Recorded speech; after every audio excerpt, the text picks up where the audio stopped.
Mis hermanos, Dios les bendiga. Bienvenidos a este estudio del libro titulado Estudio del Antiguo Testamento. Este es un libro que ha sido desarrollado por los profesores de la Universidad Global. Quiero recordarles que si todavía no lo ha hecho, se suscriba al canal para que pueda recibir notificaciones cada vez que se suba un video nuevo. Estamos comenzando la unidad número 3, que se titula Los libros de poesía y sabiduría. A veces, mis hermanos, los libros de Job, Salmos, Proverbios, Eclesiastés y Cantar de los Cantares se designan como literatura de sabiduría o libros poéticos. Estos libros reflejan el estilo de redacción poética popular de la cultura que prevalecía en los tiempos del Antiguo Testamento, y así como los idiomas difieren en estructura gramatical, así los estilos de poesía difieren en las respectivas culturas también. Dicho en manera sencilla, Job y Salmos pueden ser considerados las apelaciones de la humanidad a Dios por ayuda y sabiduría en las circunstancias de vida. Los Proverbios, Eclesiastés y Cantar de los Cantares pueden ser considerados las apelaciones de Dios a la humanidad para una vida sabia y justa. Y estos 5 libros relacionan la sabiduría de Dios con los grandes problemas de la vida. El capítulo que estaremos viendo hoy de nuestro libro es capítulo 8, las apelaciones de la humanidad a Dios, en base de Job y en base de Salmos. El libro de Job se dirige al debate sobre el problema del sufrimiento. Es decir, en Job se trata la pregunta muy antigua: si Dios es bueno y afectuoso, ¿por qué permite que las personas sufran? ¿Por qué ocurren tragedias en la vida? ¿Por qué mueren niños y jóvenes? ¿Por qué los fenómenos como tsunamis, huracanes y terremotos causan tantas muertes y destrucción? Estas no son preguntas fáciles para contestar en cualquier era o cultura. En busca de estas respuestas, el libro de Job describe la experiencia de un individuo que era justo, que enfrentó numerosas situaciones trágicas en su vida y que a pesar de todo perseveró en su fe en Dios. Luego, como un libro de música o un himnario, el libro de oración para la nación de Israel, Salmos, resalta el aspecto de las emociones humanas. Son 150 oraciones y canciones originales a las cuales se puso música. Expresan tanto la confianza en Dios como otros sentimientos positivos y negativos comunes de la humanidad. Debido a que las emociones han cambiado muy poco o nada a través de los siglos, el libro de Salmos continúa hablando a nosotros y para nosotros hoy. Nuestra primera lección, mis hermanos, es la lección 8.1, titulada Job, la perseverancia en el sufrimiento. Empezamos con el primer tema clave, que es la paternidad literaria y la fecha. El autor y la fecha del libro de Job son desconocidos. Algunos han especulado que se escribió durante el tiempo de Abraham, mientras que otros han sugerido que fue en varios periodos hasta el exilio. Los que creen que el libro pudo haberse escrito durante el tiempo de Abraham consideran los siguientes factores como evidencia para su punto de vista. Primero, una vida tan extensa como la de Job, aproximadamente 200 años, era común en los días de Abraham, que vivió 175 años. Job vivió 140 años más después de los eventos descritos en su libro. La riqueza de Job, como la de Abraham, era medida por sus animales. También Job sirvió como sacerdote de su familia, como lo hicieron Abraham, Isaac y Jacob. También en Job, Dios se llama Shaddai 31 veces, y este es el nombre que usaron para Dios Abraham y otros patriarcas. Por último, el libro de Job no hace referencia a la ley de Moisés ni a otra historia de los israelitas. Y a pesar de estos factores, los indicios acerca del autor y la fecha del escrito de Job son tan mínimos y tan diversos que no hay conclusiones firmes que sean verdaderamente posibles. No obstante, mis hermanos, los eruditos conservadores están de acuerdo que el libro de Job es inspirado y pertenece al canon de las Escrituras. El siguiente tema clave de la lección es el medio ambiente. Según Job 1.1, Job vivió en Uz, una vasta área al este del Jordán, incluía Edom en el sur y tierras sirias en el norte. Así, la historia de Job tuvo lugar en Arabia, no en Israel. Y aunque no se nos dice cómo Job vino a poner su fe en Dios, la Biblia afirma que Job era aquel varón más grande que todos los orientales.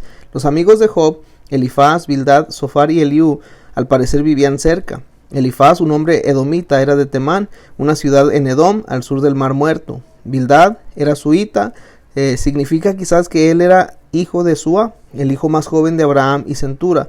Sabemos poco de Zofar, pero el padre de Eliú era busita, posiblemente refiriéndose a Bus, una región del desierto oriental.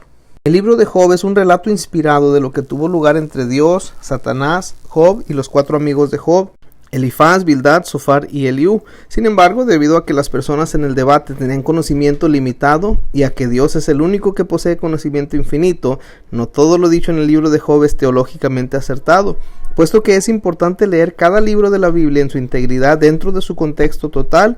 Esto es especialmente cierto en el libro de Job.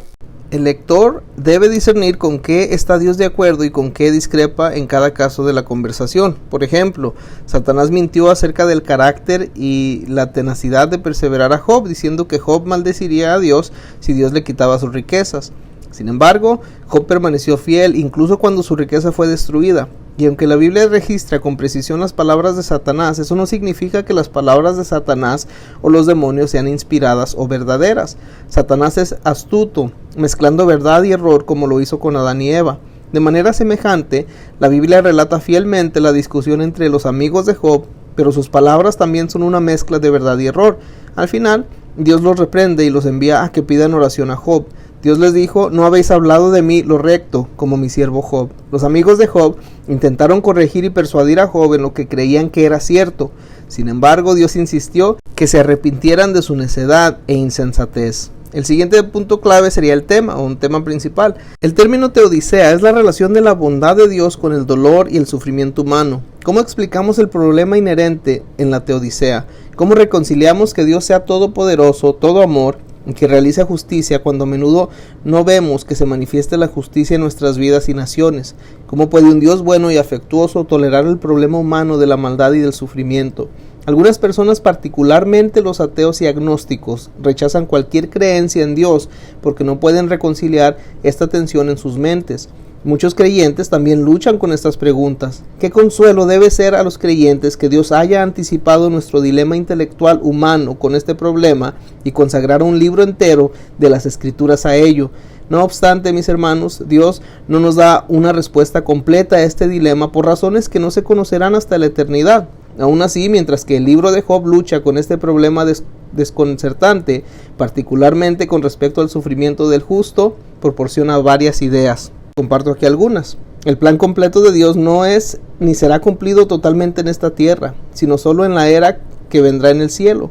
Algunos teólogos llaman a esto la tensión ya, todavía no. Es decir, en un sentido, la voluntad de Dios se cumple parcialmente ahora, o el ya, pero no será cumplida completamente hasta el futuro, la parte de todavía no. También, el poder de Satanás está limitado por el plan soberano de Dios. Satanás no puede hacer cosa alguna sin el permiso de Dios. No es igual a Dios, sino que es un ser creado. Satanás no tiene poder absoluto, solo Dios lo tiene. También Dios prueba y examina a las personas, permite a Satanás probar y examinar a las personas. Y aunque las pruebas son sumamente difíciles de atravesar, nos enseña valiosas lecciones y purifica nuestra fe. Debido a sus tribulaciones, Job creció en su fe y en su humildad. Y por último, debido a la caída de la humanidad en el huerto de Edén, vivimos en un mundo pecador y caído. Las cosas horribles simplemente ocurren porque vivimos bajo la maldición del pecado. Ni Dios ni Satanás son responsables de tales eventos, ni son causados por voluntad humana. Algunas pruebas son solamente una parte de vivir en el mundo imperfecto. No obstante, Dios es compasivo y camina con el creyente a través de cada prueba, tribulación y tragedia de la vida. Aferrarnos a la verdad de las promesas de Dios, de que nunca nos deja y que es nuestra roca en medio de las tormentas de la vida, nos ayuda a reducir el aguijón del dilema de la teodicea. Lo siguiente es ver el bosquejo de Job. Se puede bosquejear de la siguiente manera. La primera sección o división sería el marco de las pruebas, en base de Job 1 y capítulo 2. La segunda división, conversaciones entre Job y sus tres amigos, capítulo 3 hasta el capítulo 27. Tercera división, sabiduría, su posición, valor y significado, todo el capítulo 28. La cuarta división, la defensa de la inocencia de Job, capítulos 29 al 31. Quinta división, los 4 discursos de Eliú para defender a Dios, capítulos 32 hasta el 37. Sexta división, las respuestas de Dios, Job 38, versículo 1 hasta el 42, versículo 6. Y por último, la restauración de Job sería la séptima división, Job 42, versículo 7 hasta el 17. Veamos un poquito más a detalle cada una de esas divisiones del bosquejo. La primera de ellas empiezan las pruebas de Job, en base de Job capítulo 1 al capítulo 2. Job era un hombre justo que temía a Dios y que se apartaba de todo mal. Dios lo había bendecido con numerosos hijos y gran riqueza. Sin embargo, Satanás alegaba que la única razón por la que Job servía a Dios era debido a las bendiciones divinas. Cuando Dios permitió a Satanás probar el corazón y la vida de Job, Job perdió todo. Perdió sus hijos, perdió todas sus posesiones también. En Job capítulo 1, una rápida serie de tragedias ocurrieron mientras que los mensajeros vinieron uno por uno a entregar malas noticias.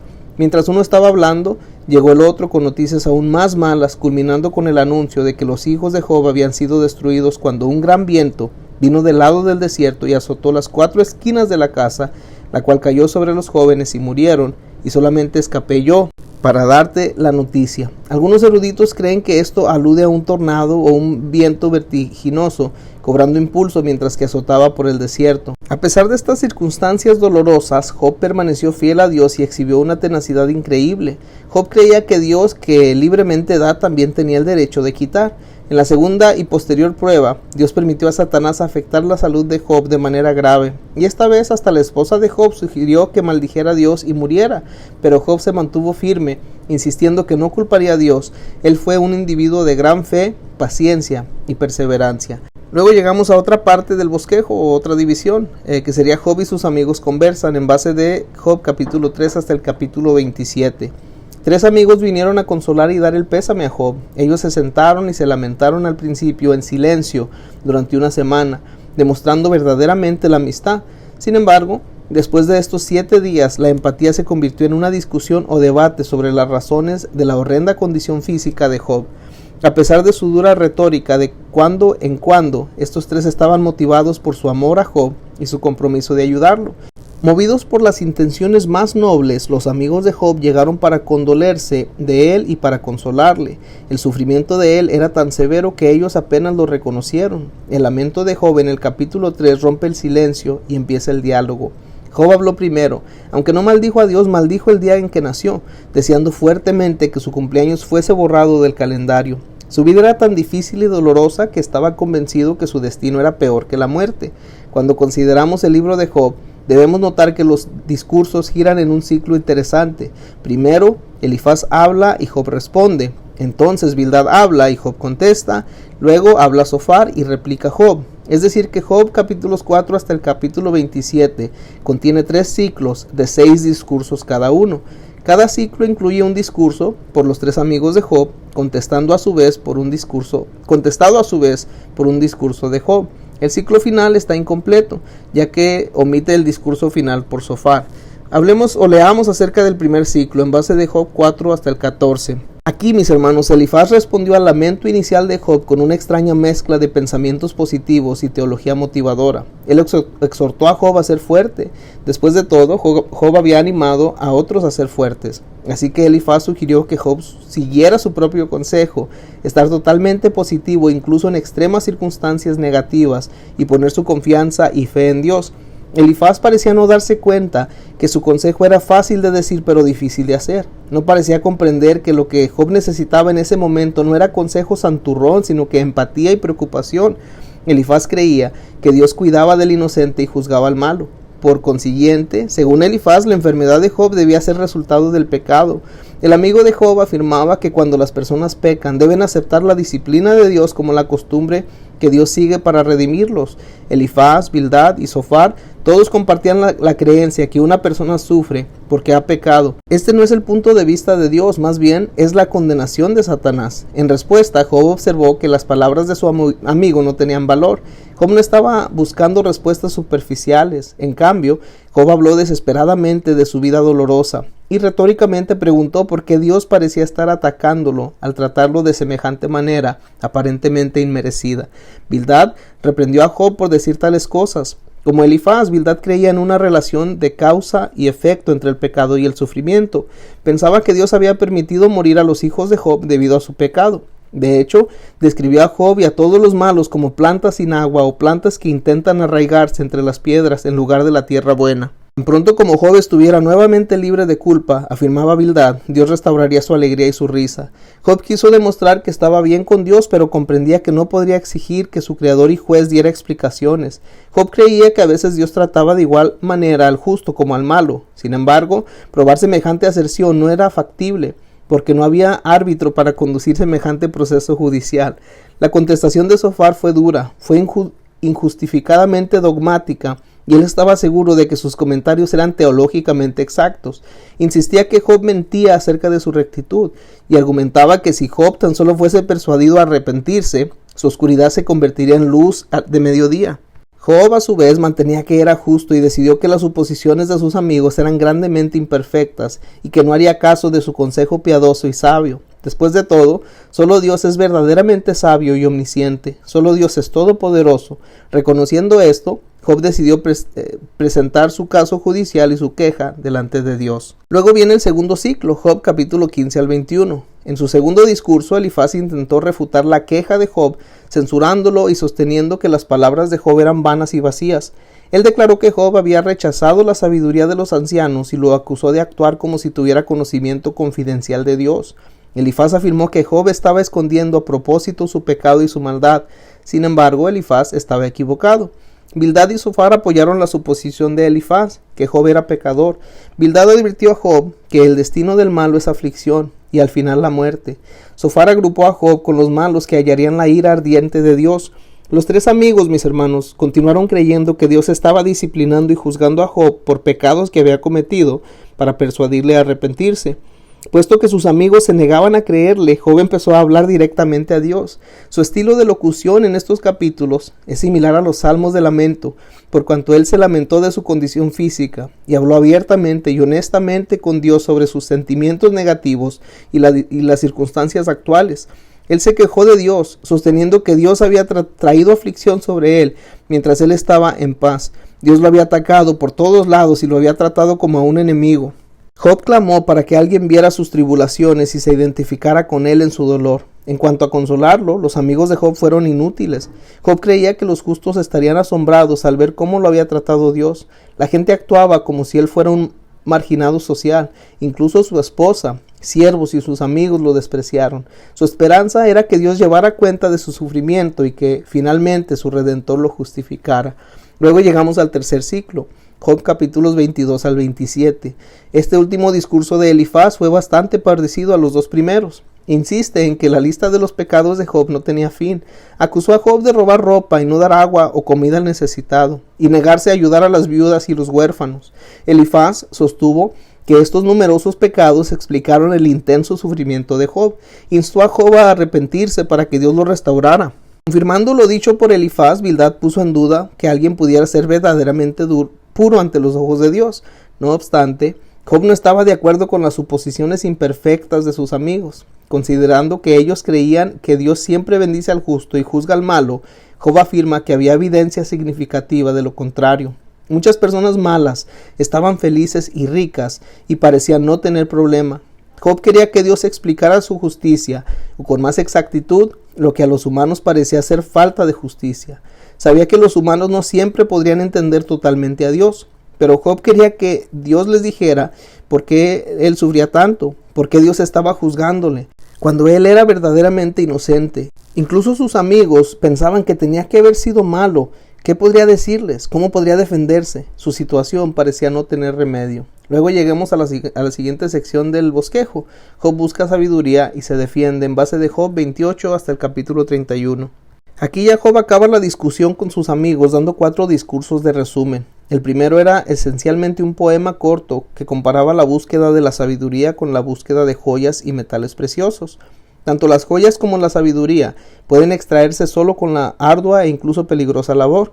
Están ocultas y por lo tanto no son de ningún valor práctico hasta que son encontradas y se sacan a la luz. La sabiduría es lo más valioso, aunque no entendemos su valor total. Las personas excavan la tierra profundamente en busca de oro y otras piedras preciosas, mas ¿dónde se hallará la sabiduría? La sabiduría parece oculta a los individuos. Solo Dios sabe dónde mora la sabiduría. En los otros 3 discursos de resumen, Job defiende su inocencia ante Dios y la humanidad, puesto que el debate de Job con sus amigos acabó en frustración total. Él dio una declaración final y breve de su caso. Dios efectivamente lo había bendecido en el pasado, y él había sido un hombre respetado en la sociedad, pero ahora las personas se mofan y lo desacreditaban. Dios estaba aparentemente atacándolo, pero Job era inocente. Job quería que Dios explicara cómo esto podía ser verdaderamente justo desde la perspectiva divina. Llegamos a otra sección del bosquejo, otra división del bosquejo. Eliú defiende a Dios en base de Job 32, capítulo 32 hasta el capítulo 37.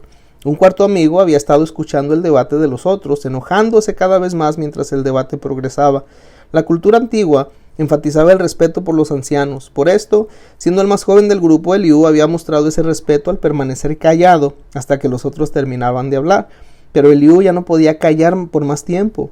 Afirmó que estaba lleno de palabras como odre a punto de reventar con vino nuevo. Eliú declaró que Job había errado al decir que Dios no contestaba a sus quejas. Eliú afirmó que Dios habla a través de visiones, sueños, dolor e incluso a través de ángeles. A lo largo del discurso, Eliú defendió el aparente silencio de Dios, dando énfasis a su soberanía y a su poder. Llegamos a la siguiente sección del bosquejo. Dios responde a Job, capítulo 38, verso 1 hasta el 42, verso 6. Finalmente, Dios rompió el largo silencio divino y desafió a Job en dos discursos diferentes. Primero, mis hermanos, preguntó a Job acerca de la creación del mundo. ¿Dónde estaba Job cuando Dios fundó la tierra? Dios creó y controla el mar, la luz, el mundo y el tiempo. Él entiende y controla al león, al ciervo, al búfalo, la avestruz, el caballo, el gavilán y el águila. ¿Puede Job encontrar defectos en Dios? No, él guarda silencio en la presencia de Dios. En su segundo desafío, Dios le recordó a Job acerca del Behemoth, posiblemente refiriéndose a un hipopótamo, y también el Leviatán. Anteriormente, Job había querido que el Leviatán ayudara a eliminar el día en que había nacido. El Leviatán era más que tan solo una bestia. Incluso se describía que de su boca salía fuego. Era el animal más malo, fuerte, feroz, imaginable. El punto de Dios es este. ¿Deseaba Job luchar contra el Leviatán? Nadie es suficientemente feroz para luchar contra semejante bestia poderosa. ¿Quién puede entonces hacer frente al gran Dios que creó al Leviatán? Desde el principio, la trama del libro ha estado esperando una respuesta de Dios, tal que silenciara todo el debate. El Señor mismo contestó a Job en medio de una violenta tempestad o torbellino. Empezó reprendiendo a Job por hablar en ignorancia y le recordó que de su mortalidad. Luego desafió a Job para contestar una serie de preguntas que se centraban en la fuerza impotente y el poder de Dios como creador y sustentador del universo. ¿Qué sabía y entendía Job de tales cosas como fundar la tierra, encerrar con puertas el mar, el curso de las constelaciones y más? El Señor desafió a que Job contestara, pero Job permaneció sin hablar. Simplemente reconoció su incompetencia y estaba de acuerdo con guardar silencio ante Dios.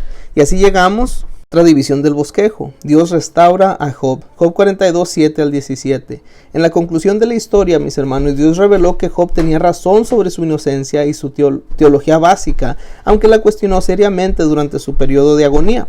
Sus tres amigos, sin embargo, estaban equivocados en sus suposiciones y conclusiones imperfectas acerca de Job. Job no estaba en sufrimiento porque había pecado. Debido a que habían hablado falsamente, Dios exigió a los amigos que se arrepintieran y ellos obedecieron. Confesaron tanto a Dios como a Job que estaban equivocados, y Job oró por ellos. Entonces Dios restauró a Job dándole mucho más de lo que tenía antes, incluyendo otros 10 hijos e inmensas riquezas. A veces los creyentes necesitan una manera de pensar tanto como. En esta historia, Job y sus amigos usaron la manera de pensar diciendo ya sea Dios justo o Job es justo. Sin embargo, la respuesta del Señor muestra que tanto Dios como Job eran justos y rectos. Ambas maneras de pensar, ya sea y tanto como, tienen un tiempo y un lugar correcto. A menudo las personas se equivocan escogiendo un método de pensamiento por encima del otro, olvidándose que ambas maneras tienen mérito. En cuanto a temas teológicos, el libro de Job no tiene la intención de tratar los asuntos de casualidad. A menudo no podemos saber cuál es la causa de nuestro sufrimiento, pero podemos consolarnos con que todo está en las manos de un Dios infinitamente sabio y soberano. En este libro se da énfasis a los atributos divinos de la sabiduría, justicia y soberanía. Vamos ahora a la lección 8.2, mis hermanos. Damos el brinco de Job para entrar ahora al libro de los Salmos, el himnario y libro de oración de Israel. A muchos de los salmos se les puso música y fueron usados tanto para la adoración pública como privada. Por consiguiente, las introducciones de algunos salmos, como el Salmo 4 y el 5, incluyen notas para el líder del coro. Varios salmos animan a cantar, por ejemplo el Salmo 95, el 96, el 98, mientras que otros llaman a los músicos a alabar a Dios con sus instrumentos, por ejemplo el 33, el Salmo 108, el Salmo 150. Los creyentes del Antiguo Testamento entonaban salmos en el templo. Dice el Salmo 100, verso 4, entrar por sus puertas con acción de gracias, por sus atrios con alabanza. Estos lugares especiales de la presencia de Dios son lugares de un encuentro íntimo. y a veces temeroso con el Dios del universo. Son lugares que exigen respuesta humana, exigen oración de adoración. Los salmos son tal clase de encuentro divino humano y ellos hallan su escenario verdadero dentro de la adoración formal de Israel. A lo largo de los siglos, mis hermanos, desde la antigüedad de Israel, los salmos se han usado en muchos contextos de adoración, tanto formal como informal. Independientemente de la posición teológica o estilo de adoración, muchas iglesias han empleado los salmos en sus servicios públicos de adoración. Muchos himnos contemporáneos, sin mencionar los himnos más tradicionales, están basados en pasajes de los salmos. Iglesias con tendencia litúrgica incorporan una lectura de respuesta de salmos en el orden del servicio. En lecturas de respuesta, el pastor o líder dice una línea o un versículo y la congregación responde al unísono con la siguiente línea o versículo. Por ejemplo, el Salmo 136, que se ha usado como una lectura de respuesta, en la que el líder del culto lee la primera línea de cada versículo y la congregación responde con el estribillo, porque para siempre es su misericordia. Nuestro primer tema clave de la lección son los autores y las fechas de los escritos. Los salmos fueron compilados en un libro por un recopilador. Las canciones individuales estaban compuestas o escritas por varias personas diferentes en el transcurso de 1000 años, desde el año 1400 al año 400 a.C. Los escritos antes de los salmos nos informan que David escribió 73 salmos, Asaf escribió 12, los hijos de Coré escribieron 10, Salomón escribió 2 y otros escribieron otros 3. Según las referencias bíblicas e históricas, los que ayudaron a recopilar las canciones en un libro fueron David, Esdras y también Ezequías, o David, Ezequías y Esdras. El siguiente tema clave sería los hechos importantes sobre los salmos. Salmos es el libro más largo de la Biblia. Efectivamente, Martín Lutero se refería al libro llamándolo una pequeña Biblia y dijo que los salmos resumían todo el Antiguo Testamento.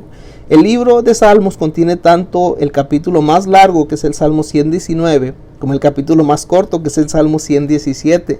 Otro dato o hecho importante sería aleluya, un término hebreo bien conocido, traducido como alabada a Jehová. Ocurre 28 veces en la Biblia y 24 de ellas se encuentran en los Salmos. El uso más intenso de aleluya es el Salmo 150, donde se usa 3 veces, y este término es un imperativo para alabar al Señor.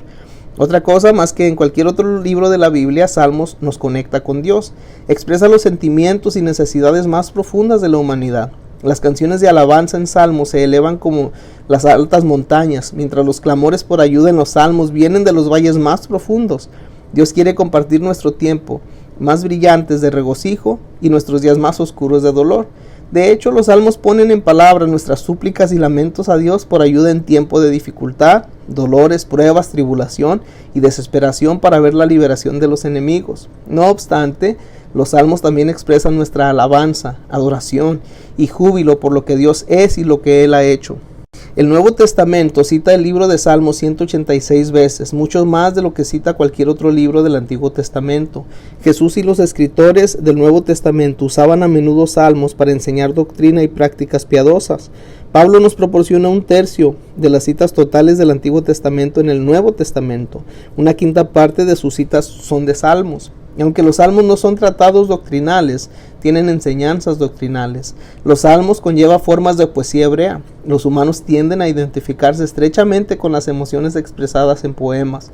La poesía estimula nuestra imaginación, despierta nuestras emociones, alimenta nuestro intelecto y se dirige a nuestra determinación.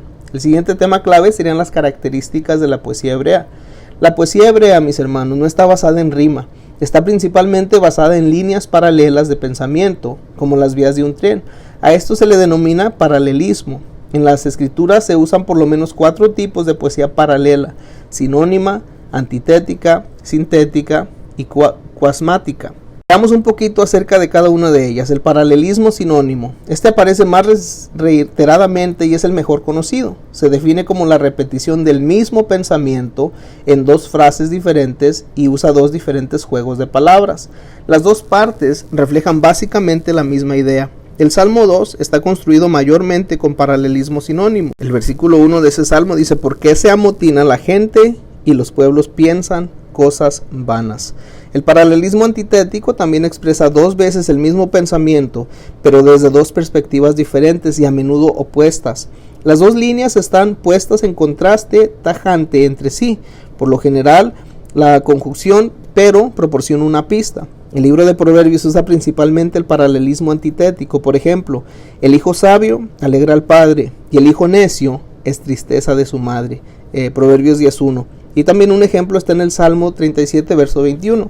El impío toma prestado y no paga, mas el justo tiene misericordia y da. Está también el paralelismo sintético. La segunda frase completa o complementa la primera. Es decir, la segunda línea normalmente completa un pensamiento que la primera línea dejó incompleto. Las dos líneas se asocian una con la otra, pero esa relación no es tan claramente definida como el paralelismo sinónimo o antitético. Por ejemplo, el Salmo 19, verso 10 dice: deseables son más que el oro, más que mucho oro refinado. Deseables son más que el oro, más que mucho el oro refinado. Ahí se está haciendo o refiriendo a los juicios de Jehová. Por último, mis hermanos, el quiasmo. El quiasmo es una de las categorías del paralelismo más interesantes y frecuentemente halladas. La palabra quiasmo viene de la letra griega chi, que se escribe con la letra X. El quiasmo sucede cuando dos líneas sucesivas de poesía voltean el orden en el que aparecen los temas paralelos, se cruzan de un lado a otro. Isaías 55:8 es un ejemplo claro de esto, como lo es también el Salmo 18, verso 20. Jehová me ha premiado conforme a mi justicia, conforme a la limpieza de mis manos me ha recompensado. El Salmo 1 entero también utiliza esto para ilustrar, y es de las porciones más extensas de poesía también. El siguiente tema clave, mis hermanos, es el bosquejo y estructura de los salmos. Los salmos están divididos en 5 secciones o libros más pequeños de salmos. Los temas de estos 5 libros son paralelos a los 5 libros del Pentateuco. Les repito eso. Los temas de estos 5 libros son paralelos a los 5 libros del Pentateuco. Le explico esto. El libro 1 contiene los salmos 1 hasta el 41. Ya le dije, son 41 salmos en este libro. El autor en su mayoría es David de estos salmos. El nombre principal que se le da a Dios es Yahweh o Jehová. Temas frecuentes a través de estos salmos son los humanos y la creación. Por eso se hace el paralelo con el libro de Génesis del Pentateuco. Luego viene el segundo libro de los salmos, que son los salmos 42 hasta el 72. Son 31 salmos ahí en ese libro. En su mayoría el autor es David, también los hijos de Coré. El nombre principal de Dios a través de estos salmos es El o Elohim, que significa Dios. Los temas frecuentes serán la liberación y la redención. Y así este salmo es muy paralelo al libro de Éxodo del Pentateuco. Luego viene el libro 3 de los salmos, que incluye el Salmo 73 hasta el 89. Son 17 salmos. En su mayoría el autor es Asaf, y el nombre que se le da a Dios principalmente es El o Elohim, que ya dijimos que significa Dios. Los temas frecuentes serían la adoración y el templo, y se hace el paralelo con el libro de Levítico del Pentateuco. El cuarto libro de los salmos incluye los salmos 90 hasta el 106, 17 salmos, y en su mayoría el autor es anónimo, los autores son anónimos. El nombre que más resalta para Dios es Jehová o Yahweh. Temas frecuentes ahí es el desierto y los caminos de Dios. Se hace el paralelo con números del Pentateuco. Por último, el quinto libro de Salmos incluye el Salmo 107 hasta el 150. Son 44 salmos. En su mayoría el autor es anónimo, son anónimos, y varios que son atribuidos a David. Se utiliza Jehová o Yahweh para el nombre principal de Dios. Los temas frecuentes, ahí es la palabra de Dios y la alabanza. Y se hace el paralelo con Deuteronomio del Pentateuco. En los salmos, mis hermanos, los escritos después de los números del salmo, pero sobre los salmos en sí se llaman sobreescritos. Sobre significa encima. Un total de 116 salmos tienen estos sobrescritos. Por ejemplo, el Salmo 48 tiene la denominación siguiente. Dice cántico, Salmo de los hijos de Coré. Los eruditos han determinado que los sobrescritos no eran parte de los salmos originales. Sin embargo, ellos escribieron antes del año 200 antes de Cristo, cuando la Biblia hebrea se tradujo al griego, a la Septuaginta. Los sobrescritos dan información importante como el nombre del autor, el tipo del salmo, términos musicales y tipo de servicio, tal como una boda. Algunos incluyen notas históricas, como el sobrescrito en el Salmo 3, que dice Salmo de David cuando huía de delante de Absalón, su hijo. Con eso pasamos a la lección 8.3, Salmos, categorías de salmos. Algunos han sugerido que los salmos pueden clasificarse hasta en 13 categorías diferentes. Sin embargo, la mayoría de los eruditos conservadores actuales prefiere dividir los salmos en solo 7 categorías o géneros. Género significa un grupo de textos similares en su modo, contenido, estructura o fraseología. Los 7 géneros de los salmos son los siguientes. himnos, lamentos, salmos de acción de gracias, salmos de confianza, salmos de remembranza, salmos de sabiduría y salmos de señorío. Arnold y Bayer sugieren una lista similar: himnos, salmos penitenciales, salmos de sabiduría, salmos reales, salmos mesiánicos, salmos imprecatorios y salmos de lamento. Para los propósitos de este estudio, mis hermanos, sin embargo, nosotros vamos a usar las categorías de Lockman y Bregman. Veamos un poquito acerca de esas categorías. Los himnos se reconocen por su exuberante alabanza al Señor. El salmista toca su instrumento sin atenuar su regocijo por la bondad de Dios. Su alabanza es exuberante porque el salmista está muy consciente de la presencia de Dios. El ejemplo de este sería el Salmo 113. Están los lamentos. Los lamentos claman a Dios por ayuda divina en la justicia de las circunstancias, tribulaciones y pruebas de la vida. El lamento expresa con franqueza los verdaderos sentimientos del creyente cuando Dios parece no estar en parte alguna, o cuando Dios mismo parece ser injusto. A veces la persona aún le pide a Dios que destruya a sus enemigos. Según Lockman, los salmos contienen 3 tipos de quejas. 1. El salmista puede estar preocupado por sus propios pensamientos y acciones. 2. Puede quejarse de las acciones de otros en su contra o los enemigos. Y 3. Puede estar frustrado con Dios mismo. Un ejemplo de esto sería el Salmo 137. Los salmos de acción de gracias, estos son más que simples expresiones de gratitud a Dios. Son de hecho la respuesta a una súplica contestada. El ejemplo de esto está en el Salmo 30. Los salmos de confianza expresan fe en la bondad y el poder de Dios. Ejemplo de esto sería el Salmo 16 y el Salmo 23. Los salmos de remembranza expresan gratitud por lo que Dios hizo en el pasado. Prestan especial atención a las grandes obras de redención del pasado, tal como el Éxodo. Un ejemplo de esto es el Salmo 78. Están los salmos de sabiduría. Estos dan énfasis a un contraste entre las formas de vida del justo y las del impío y sus consecuencias. Ejemplo de esto sería el Salmo 1 y el Salmo 37. Los salmos de señorío pueden ser divididos en 2 categorías: los que tratan el señorío humano y los que presentan a Dios como el Rey sobre todo. Los salmos de señorío divino exaltan el reino de Dios, es decir, ellos afirman el reino y soberanía de Dios. Un ejemplo de esto sería el Salmo 45 para señorío humano y el 47 para señorío divino. Como se ve en los diferentes géneros, mis hermanos, los salmos dan énfasis a diversos temas teológicos. No obstante, el impulso teológico sobrecogedor que predomina en el libro de los salmos es su centralidad en Dios. Esto se refleja en el hecho de que los salmos son lamentos, oraciones y canciones elaborados por humanos bajo inspiración divina, pero dirigidos específicamente a Dios. Los salmos son una gran herramienta para ayudar a los creyentes a involucrarse en la adoración centrada en Dios. Con eso, mis hermanos, terminamos el estudio del capítulo 8, las apelaciones de la humanidad a Dios, Job y Salmos. Dios les bendiga.